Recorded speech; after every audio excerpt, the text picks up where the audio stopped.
आपको बता दें कि ये डील चीन के 2 प्रोजेक्ट्स का जवाब माना जा रहा है, बेल्ट एंड रोड इनिशिएटिव यानी BRI और चाइना पाकिस्तान इकोनॉमिक कॉरिडोर यानी सीपेक। चीन ये बात जरा भी नहीं पचा पा रहा है कि पीएम मोदी की अध्यक्षता में हुई G20 की बैठक में भारत ने चीन की महत्वाकांक्षी और चालबाजी की सड़क पर कई हथौड़े चला दिए, यानी भारत ने कूटनीतिक रास्ते से चीन को जोरों का झटका धीरे से दिया। आपको बता दें कि Bharat middle east Europe economic corridor के ऐलान के मायने बेहद अहम माने जा रहे हैं। भारत से जाते ही अमेरिकी राष्ट्रपति जो बाइडेन ने भी चीन को चुभने वाला बयान दे दिया है। जो बाइडेन ने कहा है कि मुझे ये घोषणा करते हुए गर्व हो रहा है कि नए Bharat middle east Europe economic corridor के लिए एक ऐतिहासिक समझौते को अंतिम रूप दिया गया। ये परियोजना सिर्फ ट्रैक बिछाने से कहीं अधिक महत्वपूर्ण है, ये एक गेम चेंजिंग क्षेत्रीय निवेश है।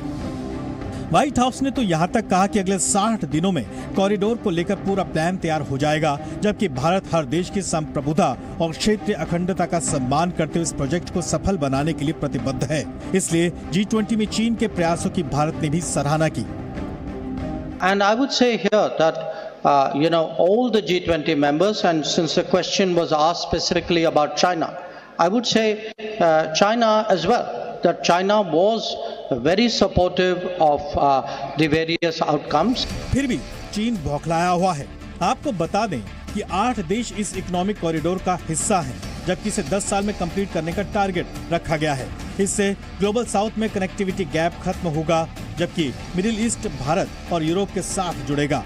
रेल मार्ग और पोर्ट के जरिए भी कनेक्टिविटी की जाएगी। इस डील से चीन की नींद एक बात को लेकर और उड़ गई है, क्योंकि वो UAE और सऊदी अरब में दबदबा बढ़ाकर अमेरिका और भारत को कमजोर करने की कोशिश में लगा था। लेकिन अब भारत और अमेरिका की दोस्ती से उसे ऐसा मुमकिन होता नहीं दिख रहा। भारत अपने कूटनीतिक दाव से विदेश नीति के मोर्चे पर एक कदम और आगे बढ़ गया है। अफ्रीकन यूनियन को G20 में शामिल करने के ऐलान के बाद भारत ग्लोबल साउथ के नेता की रेस में चीन से आगे निकल गया है। आपको बता दें कि जहां चीन BRI कॉरिडोर के जरिए दुनिया के बाकी देशों को अपनी विस्तारवादी नीति के झांसे में लाना चाहता है, वहीं Bharat middle east Europe economic corridor project का ऐलान कर दुनिया को जोड़ने का प्रयास कर रहा है। चीन BRI और सीपेक के जरिए भारत के खिलाफ मुहिम छेड़े हुए है, जबकि मिडिल ईस्ट और यूरोप को जोड़ते हुए दुनिया को एक परिवार बनाने की दिशा में भारत ने बड़ा कदम बढ़ाया है।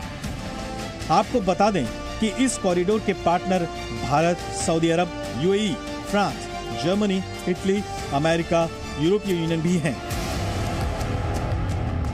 चीन की चालबाजी से तंग आकर इटली के प्रधानमंत्री पहले ही दिसंबर तक चीन की सड़क यानी BRI छोड़ने का ऐलान कर चुकी हैं। ये बात और है कि भारत में चीन से इटली के PM की मुलाकात हुई।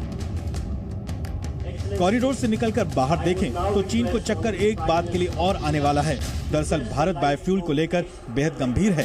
भारत ने ग्लोबल बायोफ्यूल अलायंस को लेकर साफ कर दिया है कि स्वच्छ ऊर्जा ही भविष्य का विकल्प है, यानी हर मोर्चे पर भारत चीन पर बीस पड़ रहा है। विशाल पांडे के साथ ब्यूरो रिपोर्ट, जी मीडिया।